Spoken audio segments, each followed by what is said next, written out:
আসসালামু আলাইকুম ভিউয়ার্স। ফুচকা এমন একটা জিনিস সব মেয়েরই জিভে জল আসে। ফুচকা দেখলে এখনো মনে পড়ে স্কুল লাইফের কথা। স্কুলে কত কষ্ট করে ফুচকা খাইতে হইতো। মানে টিফিন টাইমে দরজার বাইরে, মানে যারা বর্ণমালা স্কুলে পড়ছে তারা জানে কলেজ ভবনের ভিতরে যে কেচি গেটটা আছে তার ভিতর দিয়া হাত ঢুকায় টাকা দিলে তখন ফুচকা ভিতরে আনা যেত, কিন্তু তার জন্য দাঁড়ায় থাকতো না হইলো 500 মেয়ে। তাদের মধ্যে দিয়া ধাক্কাধাক্কি কইরা ওই টাকা দিয়া ফুচকা মানে ভিতরে আনা মানে কি জীবনে মানে পৃথিবীর সব কিছু পাওয়া। এই ফুচকা হাতে পাইলে মনে হয় যে মানে যদি পরীক্ষায় গোল্ডেন প্লাস পাইতাম তাও মনে হয় এত খুশি লাগতো না।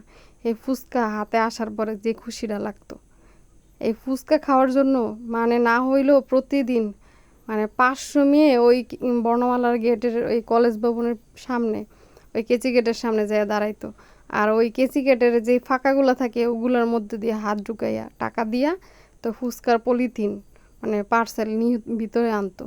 তো ওই ধাক্কাধাক্কিটা যে কি একটা ধাক্কাধাক্কি, মানে কি পরিমাণে যে গেদারিং আর কিভাবে যে ফুচকাটা ভিতর থেকে আনতে হইতো এটা তারাই একমাত্র জানে, আর কেউ না।